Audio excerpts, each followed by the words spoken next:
Today I hope you join me as I embark on a DIY project that does not go well at all.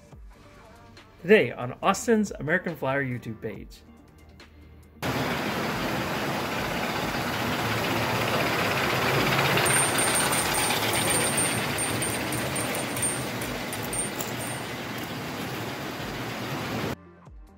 Where today we're going to take a look at the 312 and finalize a few things that didn't quite work as planned. And also today we'll be doing yet again another DIY project just to see if maybe we can get this thing smoking like it should. So in the last series on this 312, you may recall that it took a lot of figuring out what was going on. One of the repairs I made was using heat shrink tubing on the jack at the back of the engine because the wires were in terrible shape and were barely hanging together. As it turns out, heat shrink tubing is not flexible enough to be used in that type of an application. So that, among some other things, was causing the tender to tip.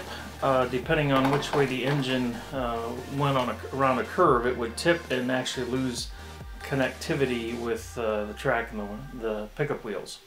So that was one thing that I needed to fix. And the other thing you may recall about the wiring on that particular engine is it was a real patchwork. Many different hands had been involved with repairing that particular engine from time to time. And so what I thought I would do is just basically remove most of the wiring, all but one piece, and replace it with brand new silicone shielded wire. And I also want a little bit heavier gauge wire. Yeah, it's a little bit on the overkill side, but there won't be any issues with getting enough current to the engine. So you'll see that that's one of the things that's going on here. The other thing that I was doing, partially because I like to use original pieces, but also because I don't have a budget, was I took the metal plugs, the male plugs off of the wires that were used before. And it was no simple task to get the solder out of those, at least to the best of my ability. To make room for the new wires. From time to time you will see, because this is sped up, you'll see this blue thing come in. You'll see it kind of in the background there.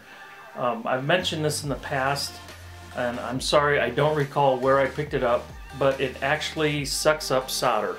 Even though it's all plastic, it has a plunger in it, and you push the spring down to load it, and then there's just a button, and you heat up a mound of solder, stick the head of that thing beside it, press the button, and it siphons away the extra solder, and periodically you unthread the two pieces and dump out a bunch of little bits of solder. It's very simple and very effective.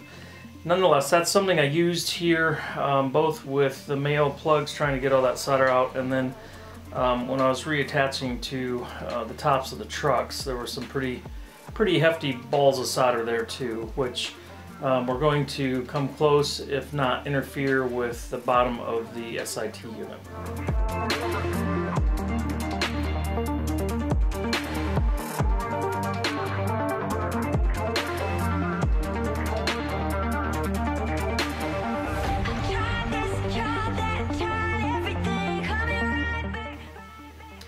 I debated whether or not I should leave some of this footage in or speed it up even faster than this. So for those of you that are old hands at doing these kind of repairs, I do apologize because I know this is second nature to some of you, but I anticipate there will be some that have not done this kind of repair before, so I left it in for the sake of those that might pick up a few things on the process here. After getting the first wire down and underneath the SIT unit, there's another wire that goes to the other truck that actually is a two-part wire. I decided just to strip the insulation off and have bare wire at one part that would go from the pickup truck to the top of the smoke unit and then onto the male end of the power for the engine. So that's what I'm doing here. But now it's time to push that out of the way and get to taking apart the SIT unit. The SIT, the bellows, by the time I got through with my repairs, had a pretty hefty coating of this liquid tape on, and decided that I needed to replace them. So that's what I'm doing here. I'm prepping the parts for a replacement material.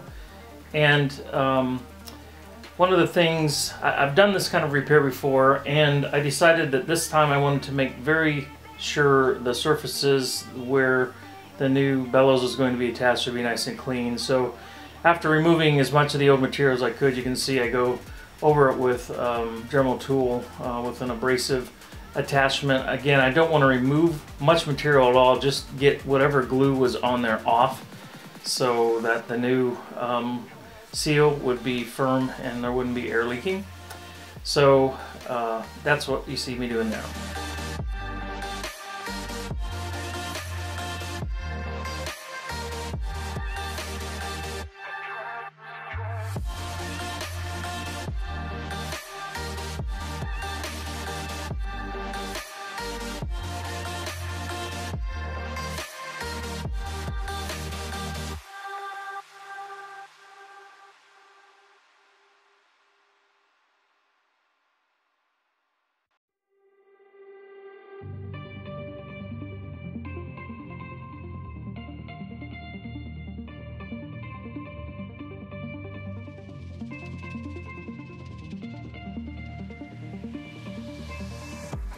I might just add that this actually isn't my wife's umbrella. She picked it up for me.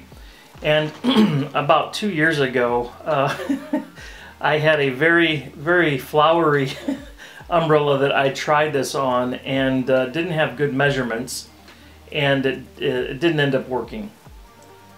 But recently on the Facebook page, or one of the Facebook pages, someone said that they did a repair of an SIT unit using an umbrella material, and so I guess I'm not unique for thinking of that, but I wanted to try it again and see if it would work. In the video that was posted on the Facebook page, it was working really well, and you know, it makes sense. An umbrella is waterproof and is airproof, so it seems like it would create the necessary vacuum to get a good chuff sound.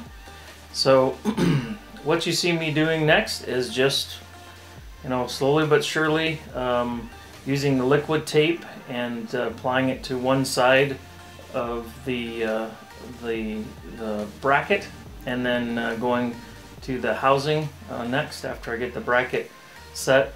And the instructions on my particular bottle of liquid tape don't really tell you how long to let it set. So I did between an hour and 2 hours with each application.